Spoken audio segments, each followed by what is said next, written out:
오늘은 이 말씀 통해서 인간의 가능성이 끝난 자리에서 한번 따라합니다. 인간의 가능성이 끝난 자리에서 인간의 가능성이 끝난 자리에서 이란 제목으로 은혜를 나누겠습니다. 보통 우리 신자들은 어떤 눈에 보이는 기적을 맛보길 원하죠. 나에게도 기적이 일어나면 좋겠다. 눈에 보이는 기적을 맛보기를 원한다. 다들 그런 생각을 가져요. 그리고 기도합니다.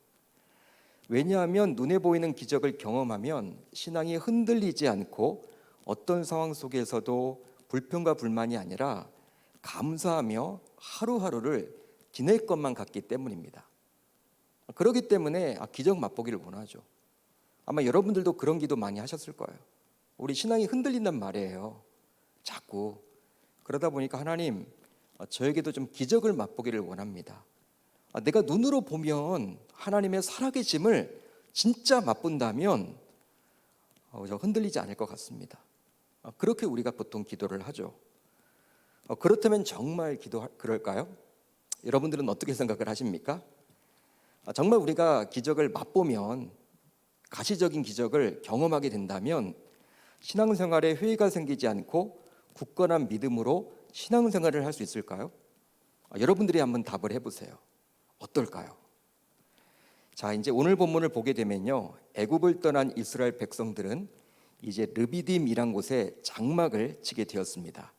자, 오늘 말씀 1절을 한번 같이 읽어봅니다. 1절 시작. 이스라엘 자손의 온 회중이 여호와의 명령대로 신 광야에서 떠나 그 노종대로 행하여 르비딤의 장막을 쳤으나 백성이 마실 물이 없는지라. 아멘. 자, 1절을 여러분들이 잘 기억을 해놓으세요. 기억을 하셔야 됩니다. 르비딤의 장막을 쳤다. 그런데 그곳에 무엇이 없었다? 마실 물이 없었다. 이런 내용이에요. 장막을 쳤는데 마실 물이 없다. 우리 인간에게 있어서 가장 중요한 것이 무엇일까요? 여러 가지가 있겠지만 물입니다. 물. 우리 인간은요, 물이 없으면 살 수가 없어요. 40일을 금식하는 분들도 있죠. 40일을. 근데 생수를 마시면서 40일을 하는 거예요. 생수까지 끊고 금식해 보겠다? 열흘을 넘기지 못합니다. 한 8일 정도 되면 죽는다 그래요, 사람이.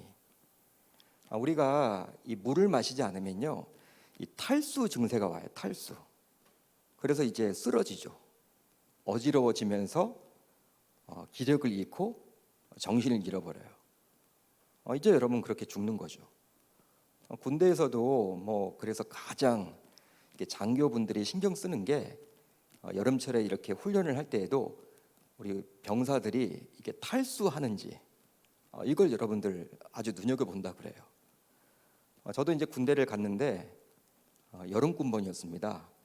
훈련을 막 하잖아요. 시원한 물을 그렇게 마시고 싶은데 항상 이 따뜻한 물에다가 소금을 타서 줘요. 소금을. 얼마나 마시기 싫은지. 밥을 먹고 나서 여름철에 얼마나 여러분 땀이 납니까? 그러니까 시원한 물 한 잔 얼마나 그립던지. 근데 항상 이 컵에다가 따뜻한 물에다가 이 소금을 이게 담아줘요. 근데 그게 여러분들 일리가 있는 거예요. 쓰러지지 말라는 거죠. 이 탈수하게 되면 안 되니까. 그만큼 인간에게 있어서 아주 중요한 것이 바로 물인데요. 그런데 오늘 본문을 보게 되면 광야 생활을 지금 계속하고 있죠. 당시 백성들은, 이스라엘 백성들은. 그렇기 때문에 어떤 의미에선 지금 우리가 필요하다고 느끼는 이성의 물이 필요했던 상태였음을 알 수가 있습니다. 그러니까 지금 우리가 대한민국에 살고 있는데 우리도 물이 필요하지만 이 광야 생활에서는 물이 더 필요할 거 아닙니까? 근데 그 물이 지금 없다라는 거예요.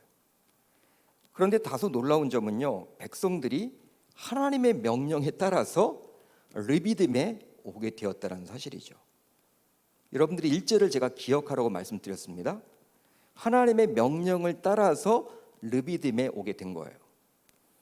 따라서 이것은 하나님의 명령에 순종하며 살았더니 더 큰 어려움에 직면하게 되었다라는 의미와 같습니다. 하나님 말씀대로 살려고 몸부림쳤더니 손해를 보는 거예요. 승진도 안 되는 거예요. 직장에서 찍혔어. 하나님 말씀대로 나는 살려고 했더니 손해를 봤어. 하나님 말씀대로 살려고 몸부림쳤더니 가난하게 살아야 돼. 남들은 다 부유하게 사는데 나는 신앙생활 하려고 몸부림치다 보니까 집도 사지도 못하고 여러 가지 다 놓치고 살아가. 꼭 세상에서 뒤처지는 것처럼 느껴진단 말이에요. 오늘 말씀이 바로 그런 내용이죠.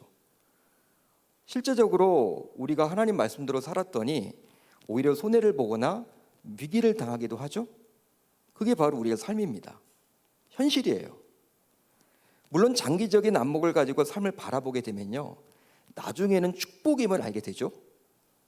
장기적인 안목을 바라보면 그게 축복이다, 하나님이 정말 그건 복이었다, 이렇게 느낄 수가 있지만 당장은 어려움을 만나기도 하기 때문에 신앙의 회의가 들기도 하는 것이 사실입니다. 삶을 살다 보면 여러분, 형제지간에도 나는 예수 믿는데 우리 형님은 예수를 안 믿어. 근데 우리 집이 더 복받고 잘 살면 좋은데, 우리 집 자녀들이 더 잘 되면 좋은데 안 믿는 형님 되게 더 잘 살고 자녀들도 잘 돼. 그러면서 형님이 그런 얘기 하죠. 야, 예수 믿어도 뭐 별거 없네. 복도 못 받는데 뭘 그걸 믿냐. 이런 이야기 들으면 형하고 뭐 논쟁할 수도 없는 거고 너무나 답답한 거죠. 우리는 알죠. 우리가 나중에는 끝에 가서는 우리가 더 복인 것을 알죠. 그렇지만 당장 눈에 보이는 것은 형님 댁이 더 잘 살다 보니까 너무 힘들다라는 거예요. 그런데 한 가지 더 살펴보고 싶은 것이 있습니다. 오늘 말씀 안에서 바로 당시 이스라엘 백성들은 이미 많은 기적과 이적을 직접 경험하고 있었다는 사실이에요. 자, 우선 19장 1절을 볼까요? 1절을 보면요, 이스라엘 백성들이 출애굽을 한 이후에 3개월이 된 시점에 시내 광야에 도착하게 되었다라고 분명히 기록을 해주고 있습니다. 19장 1절입니다. 시작. 이스라엘 자손이 애굽 땅을 떠난 지 3개월이 되던 날 그들이 시내 광야에 이르니라. 자, 이 시내 광야에 있던 산에서 모세는 그 유명한 십계명을 받게 되죠. 그러니까 출애굽하고 나서 3개월 정도 지난 시점에 시내산에 도착을 하게 된 거예요. 그리고 모세는 그 산에 올라가서 십계명을 받게 된 것이죠. 그리고 그 후에 금송아지 사건이 일어납니다. 따라서 17장의 배경은 출애굽한 지 3개월도 채 지나지 않은 시점에 일어난 사건임을 알 수가 있죠. 왜? 19장이 3개월쯤 지난 시간이니까. 여러분, 이스라엘 백성들이 출애굽을 할 때 얼마나 많은 기적과 이적이 일어났습니까? 많은 기적과 이적이 일어났죠. 10가지 재앙을 한번 떠올려 보세요. 피의 재난, 피의 재앙, 메뚜기 재앙, 이 재앙, 흑암 재앙, 개구리 재앙, 파리 재앙, 얼마나 많습니까? 나일강이 피로 막 변했잖아요. 그런 놀라운 기적과 이적을 이스라엘 백성들이 다 보고 느꼈어. 맛봤단 말이에요. 그뿐만이 아니죠. 홍해가 갈라졌어. 바다가 갈라졌단 말이에요. 저는 개인적으로 구약 성경 가운데 여러 가지 기사들이 나오죠. 이적과 기적이 나옵니다. 그 가운데서도 이 출애굽 때 나왔던 이 홍해가 갈라지는 이 사건이 가장 스펙타클하다, 아주 굉장한 기적이다, 그렇게 저는 감히 말할 수 있을 것 같아요. 여러 다양한 여러분 사건이 나오죠. 기적이 나오죠.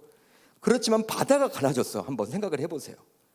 바다가 갈라지고 난 다음에 남자 장정만 60만 명이 그냥 땅 위로 걸어갔습니다. 무트로. 여러분, 이게 말이 됩니까? 남자 장정만 60만 명이 지나가려면요 몇십 킬로가 갈라져야 되는 거예요. 그 짧은 기간, 그 시간에 여러분들 다 건너가려면 쉬운 일이 아니에요. 철저하게 하나님이 하신 일이죠. 저는 신약에서는 오병이의 기적, 구약에서는 이 홍해가 갈라지는 이 기적이 정말 대단한 기적이다, 저는 그렇게 말하고 싶어요. 여러분, 이런 기적들을 불과 얼마 전에 직접 이 이스라엘 백성들이 직접 눈으로 봤습니다. 자기 눈으로 직접 봤단 말이에요. 며칠 전에 몇 개월도 아니고 며칠 전에 봤단 말이에요. 그뿐만이 아니죠. 15장을 보게 되면 이미 마라에서 쓴물로 인해서 이스라엘 백성들은 식수난을 겪었습니다. 즉 물이 있어서 마실 수가 없었어요. 15장을 보게 되면. 그때 백성들은 모세를 통해서 하나님의 일하심을 맛보았는데요. 바로 하나님께서 쓴물을 단물로 바꿔주셨기 때문입니다. 이 사건은 불과 얼마 전에 일어난 일이에요. 진짜 얼마 전에 일어난 일이야. 그 사건 이후로 느비딤으로 온 겁니다. 그 이후에도 하나님께서는 백성들에게 이제 그 유명한 만나와 메추라기를 주시기까지 했잖아요. 매일 여러분 하나님께서 이 메추라기를 내려주셨죠. 만나를 내려주셨죠. 매일마다 아침마다 만나를 여러분 매일 주셨어. 하늘에서 만나가 여러분들 내리는 거예요. 여러분 이런 기적들을 이스라엘 백성들이 뭐 항상 맛보고 살았어요. 멀리 있는 게 아니라 여러분 그들의 광야 생활을 적극적으로 도우셨음을 알 수가 있습니다. 이처럼 이미 이스라엘 백성들은 수많은 하나님의 기적과 이적을 직접 체험하기도 했죠. 그럼에도 불구하고 다시 마실 물이 없자 백성들은 다시금 다음과 같은 반응을 보이기도 합니다. 자, 오늘 본문 2절을 3절을 볼까요? 이렇게 기록이 되어 있습니다. 같이 읽습니다. 시작. 백성이 모세와 다투어 이르되 우리에게 물을 주어 마시게 하라. 모세가 그들에게 이르되 너희가 어찌하여 나와 다투느냐? 너희가 어찌하여 여호와를 시험하느냐? 거기서 백성이 목이 말라 물을 찾으매 그들이 모세에게 대하여 원망하여 이르되 당신이 어찌하여 우리를 애굽에서 인도해 내어서 우리와 우리 자녀와 우리 가축이 목말라 죽게 하느냐? 자, 보세요. 백성이 모세와 다투어 이르되 그들이 모세에게 대하여 원망하여 이르되 백성들은 수많은 하나님의 기적과 이적을 체험했음에도 불구하고 다시 마실 물이 없게 되자 15장에서도 물이 없다라고 불평했던 그들이 다시금 마실 물이 없게 되자 모세에게 시비를 걸었으며 모세를 원망까지 하게 되었다라고 성경은 지금 말을 해주고 있습니다. 즉 괜히 모세로 인해서 출애굽을 하게 되어서 자신과 자신의 자녀와 자신의 가축들이 목말라서 죽게 되었다라고 모세를 원망했죠. 한마디로 하나님의 구원 사역까지도 부정하게 된 거예요. 하나님의 구원 사역. 출애굽 사건은요 하나님의 역사하심 구원 사역입니다. 모세가 여러분 잘나서 백성들을 이끌어낸 게 아니에요. 철저하게 하나님이 주연이고 모세는 도구일 뿐이었어. 백성들이 지금 어떻게 이야기해요? 모세를 원망했다라는 것은 누구를 지금 원망하고 있는 거예요? 여호와 하나님의 일하심, 하나님의 구원 사역까지도 지금 부정하고자 하는 거예요. 아주 불신앙적인 요소죠. 모습이죠. 실제 여러분 모세가 백성들을 애굽에서 끌어낸 것이 아닙니다. 오로지 하나님께서 그렇게 하신 거예요. 여러분 이것들을 백성들이 모르지 않았죠. 다 본인들이 여러분 입으로 인정을 했죠. 출애굽하고 나서 얼마나 여러분 하나님을 찬양했습니까? 그 찬양의 노래가 나오잖아요. 그런데 백성들은 모세에게 어떻게 이야기를 해요? 당신이 어찌하여 우리를 애굽에서 인도해 내었느냐? 와, 하나님의 지도자인 모세에게 당신이라고 이야기를 합니다. 당신이. 화가 난 거예요. 여러분 당신이라는 표현은 잘 안 쓰죠. 그렇습니다. 날마다 기적처럼 만나를 받아먹고 있었음에도 불구하고 이스라엘 백성들은 마실 물이 없게 되자 즉시 호전적으로 변해서 모세와 다투며 원망까지 했던 거예요. 그러다 보니 당시 모세는 15장과는 달리 생명의 위협까지도 느끼게 되었습니다. 죽을 것만 같았던 거예요. 그들이 조금 있으면 내게 돌을 던지겠나이다. 당시 모세는 백성들의 원망 속에서 살기를 느꼈던 것 같습니다. 죽을 수도 있겠다. 화가 난 군중들이 나에게 돌을 던져서 나를 죽일 수도 있겠다. 이런 마음을 갖게 된 거예요. 그러기에 모세는 하나님께 이런 자신의 솔직한 감정을 표현하고 있는 것이죠. 그렇습니다. 출애굽기 15장에 나오는 마라의 쓴물은 단물로 변화될 가능성이라도 있었지만 어떤 물조차도 전혀 느낄 수도 없는, 물 기운조차도 전혀 느낄 수도 없는 르비딤에서는 대체 이제 모세는 어떻게 해야만 할까요? 여러분 15장에서는요 그래도 쓴물이라도 있었잖아요. 쓴물. 그 물을 하나님께서 단물로 변화시킨 거죠. 그것도 기적이긴 기적이지만 이 르비딤에서는요 물 기운조차 없어. 물이 전혀 보이지 않는 거예요. 이런 상황 가운데 이제 모세는 어떻게 해야만 할까?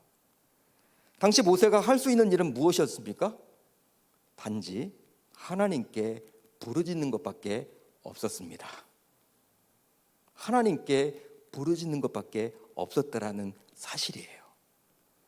모세가 여호와께 부르짖어 이르되 내가 이 백성에게 어떻게 하리이까? 잘 보세요.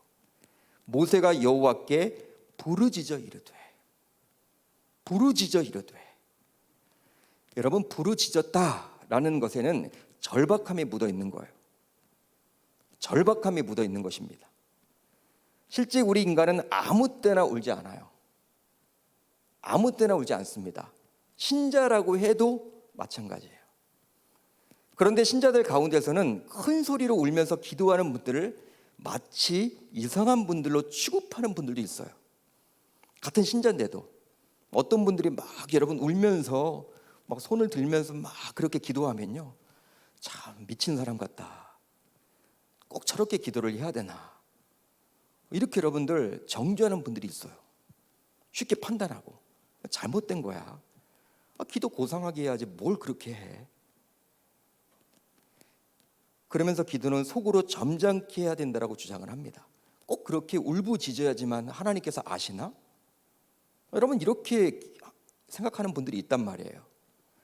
하지만 한번 생각을 해보세요. 이런 예를 한번 제가 들어볼게요. 집에 불이 났어요. 집에 불이 났습니다. 근데 아직 어린 아이들, 나의 자녀들이 빠져나오지 못했어. 부모는 여러분 얼마나 힘들겠습니까? 마음이 애간장이 녹죠. 막 울부짖죠. 우리 아이 꺼내달라고. 어떻게 되냐고 막 자기가 달려들려고 하죠. 여러분 거기서 부모가 가만히 있는 부모가 어디 있겠어요? 내 자녀가 지금 불에 타 죽어가는데. 그러니까 절박함이죠. 절박함. 아마 울면서 부르짖을 거예요. 소리 지를 거예요. 애간장이 끊어질 거란 말이에요. 부모라면. 따라서 점잖게 기도하는 분들이라도 함부로 부르짖고 기도하는 분들을 쉽게 판단하거나 평가해서는 아니 되는 거예요. 오늘 말씀에서도요, 모세가 그냥 기도할 수도 있었잖아.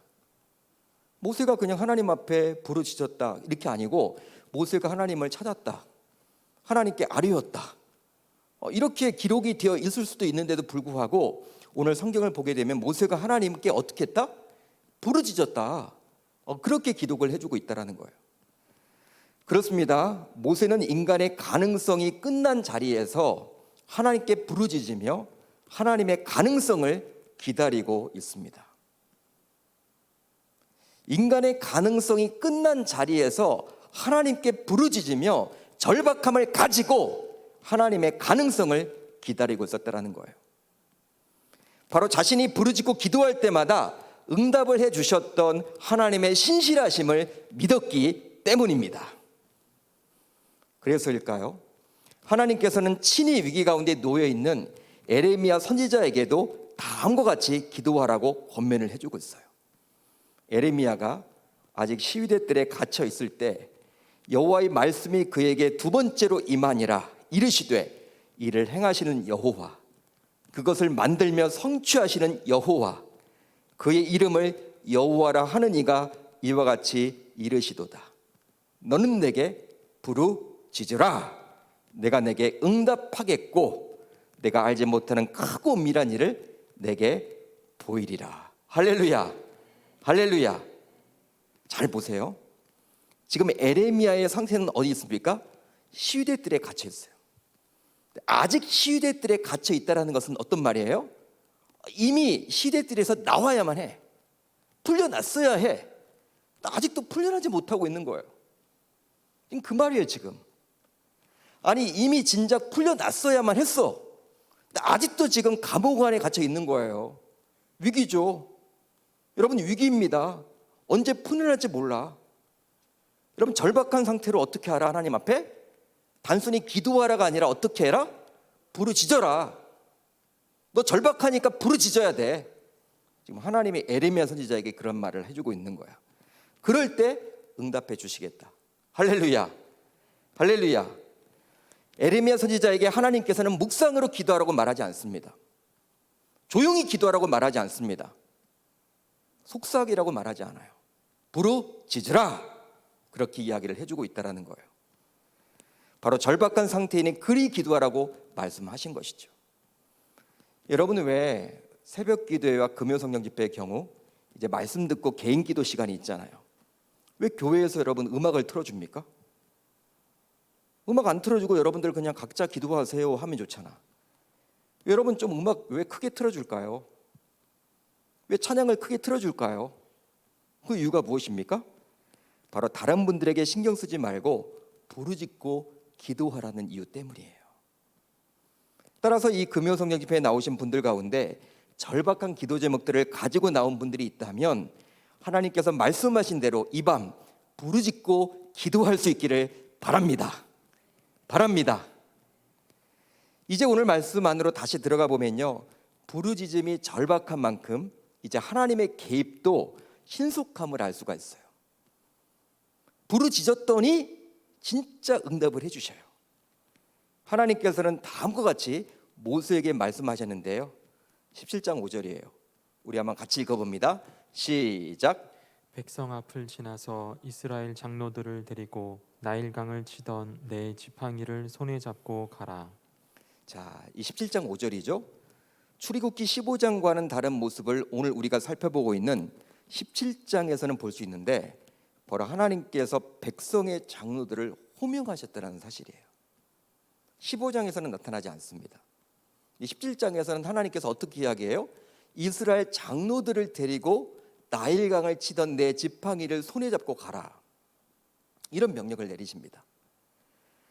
그들은 하나님이 어떻게 일하시는지를 앞으로 증언할 사람들이에요. 백성들에게.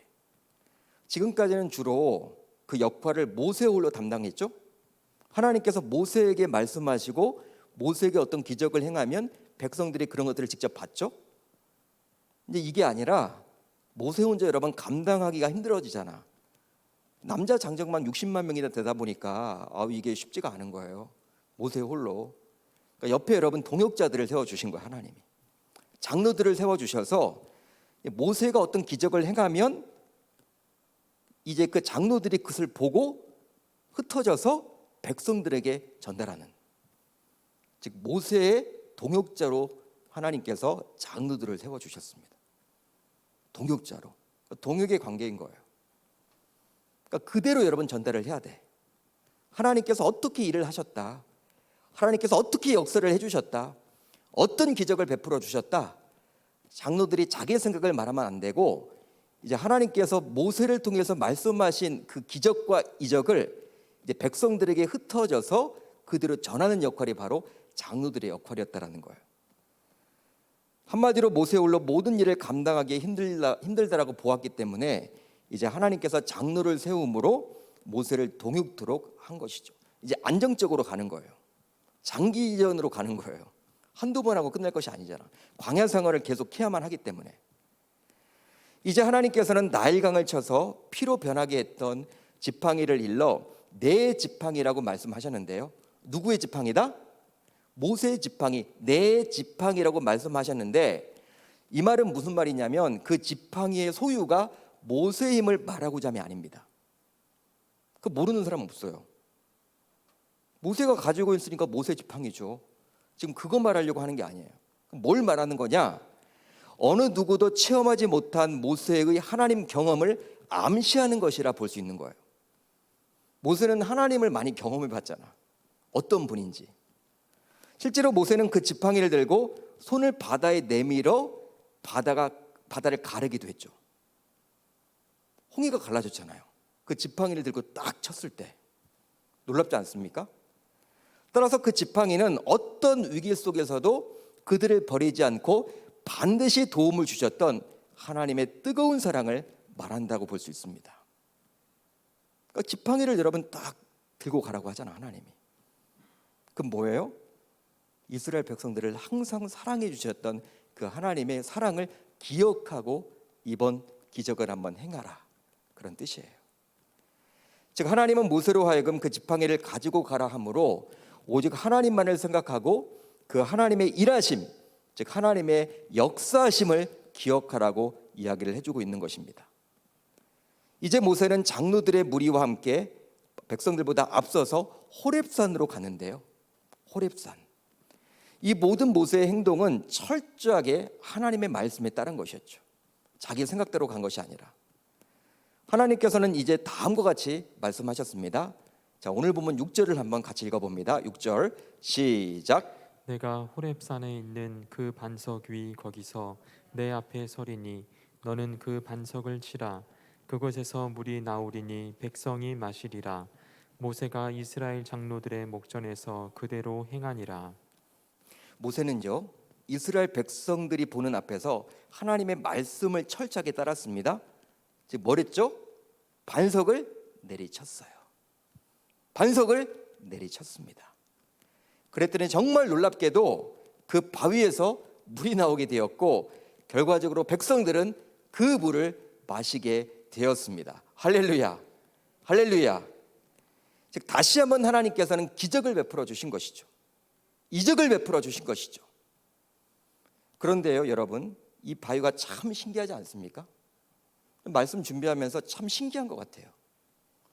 이 바위가 과연 무엇이라고 내리쳤을 때 물이 나오게 되었을까? 반석은 바위를 말하는 거거든요. 여러분, 땅을 쳤을 때 물이 나왔다, 이해할 수 있어요. 그럴 수도 있겠죠. 뭐 지하에 여러분 물이 있었겠죠. 땅 밑에.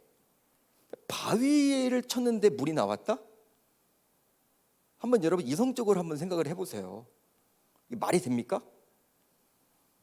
땅을 쳐서 물이 나왔다. 이건 가능하잖아요, 여러분. 땅 밑에 물이 있었겠지. 우리 인간적인 생각으로 보면 바위 여러분 생각해봐요. 바위. 이 저녁이라서 전혀 이제 감이 안 오세요. 이 바위 여러분 생각을 해보세요. 바위. 울산바위, 울산바위. 설악산에 있는 울산바위, 흔들바위. 그런 거 보셨잖아요. 바위를 쳤는데 물이 나왔다. 여러분 어떻게 좀 생각을 하실래요? 이해가 됩니까, 여러분? 이해가 되세요? 말이 안 되는 거예요, 여러분. 불가능한 일이에요. 이건 바로 누가 하셨다? 하나님의 일하심, 하나님의 기적임을 다시금 우리들에게 보여주는 것입니다. 그런데 여러분 여기에 나와 있는 반석이 과연 뭐냐? 반석이 과연 뭐냐? 이것으로 여러분 설교가 끝나면 안 돼. 그렇다면 이 반석이 과연 뭐냐? 신약 성경을 보면요, 이 바위에 대해서 다음과 같이 말씀을 해주고 있습니다.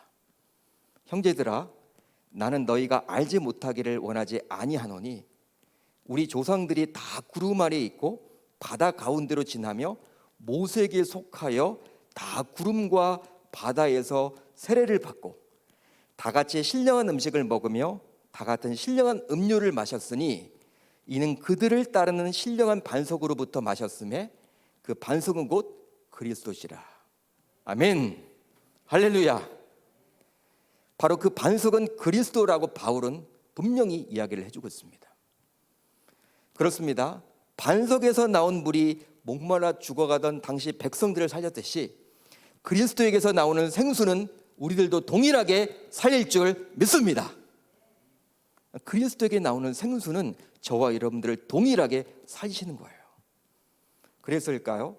예수님께서는 이렇게 이야기를 하셨죠. 누구든지 목마르거든 내게로 와서 마시라. 생수를 마시라. 생수의 근원이 예수 그리스도. 반석에서 물이 나왔잖아요. 그 물을 마심으로 인해서 그 목말라 죽어가던 백성들을 살렸듯이 지금 2021년도를 살고 있는 지금도 예수 그리스도의 생수를 맛보기만 한다면 죽어가는 영혼들을 살리게 되리라 저는 믿습니다. 이런 영적 원리가 여기에 담겨져 있는 거예요. 사랑하는 성도 여러분, 오늘 말씀을 보시면 백성들과 모세는 모두 동일한 위기 속에 놓여 있었어요. 모세도 물이 없었습니다. 백성들만 물이 없었던 것이 아니에요. 하지만 백성들은 그 위기 속에서 지도자인 모세를 원망했죠. 이것은 곧 그 지도자를 세운 하나님께 불평하고 불만한 것과 다를 바가 없는 거예요. 하지만 모세는 달랐죠. 그 문제를 가지고 누구를 찾아갑니까? 누구에게 부르짖어요? 여호와 하나님. 같은 문제를 만나는데 실제로 백성들도 하나님을 알았고 믿었던 자들이었고 모세도 역시 마찬가지였습니다. 그러기에 신자라고 하지만 어떤 문제 속에서 두 종류의 반응이 있음을 우리는 알 수 있는 거예요. 위기를 만났을 때 신자라고 해서 다 하나님 찾지 않습니다. 다 하나님 찾지 않아요. 하나님 찾는 사람들은 소수예요. 대부분의 사람들은 불평불만을 합니다. 그리고 다른 곳에서 방법을 찾으려고 합니다. 그렇지만 오늘 말씀에 나오는 모세를 보세요. 오늘 말씀에서만 그런 것이 아니라 모세는요, 왜 하나님께서 그렇게 온유한 자다, 그렇게 칭찬을 하시고, 모세가 바로 그리스도의 모형 아닙니까? 구약에 나와 있는 모세가 그리스도의 모형이거든요. 그렇게 하나님이 위대하게 쓰셨던 왜 종으로 그렇게 평가를 받냐면, 모세는 힘들고 어려울 때마다, 문제가 생길 때마다 누구에게 부르짖었어요? 여호와 하나님. 그분에게만 초점을 맞춰서 부르짖었다라는 사실이에요. 따라서 이 금요 성령 집회에 나오신 저와 여러분들 모두 오늘 본문에 나온 모세와 같이 오직 주님께 부르짖고 기도할 수 있기를 우리 주님의 이름으로 축원합니다. 축원합니다. 그렇게 함으로 그리스도가 주시는 생수를 맛봄으로 어떤 위기라도 극복할 수 있어야 할 줄 믿습니다. 예수 그리스도를 만나는 거예요. 반석을 내리치라. 반석에서 물이 나왔습니다. 바로 그 반석은 그리스도예요. 지금도 하나님께서는 예수님을 만나기를 원하시죠. 우리가 여러분들 전도하는 게 다 누구 전하는 거예요? 예수 그리스도. 아까 우리 조성웅 전사님이 찬양했잖아요. 우리가 한 분만을 붙들고 나가야 된다면 누구? 예수 그리스도. 왜? 그분이 반석이시고 그분이 생수이시기 때문에 내가 주는 물을 맛보면 영원히 목마르지 않는다. 이런 우리 주님의 말씀을 꼭 기억하시면서 오늘 하루 이 밤 주님 앞에 달려나갔으면 좋겠습니다.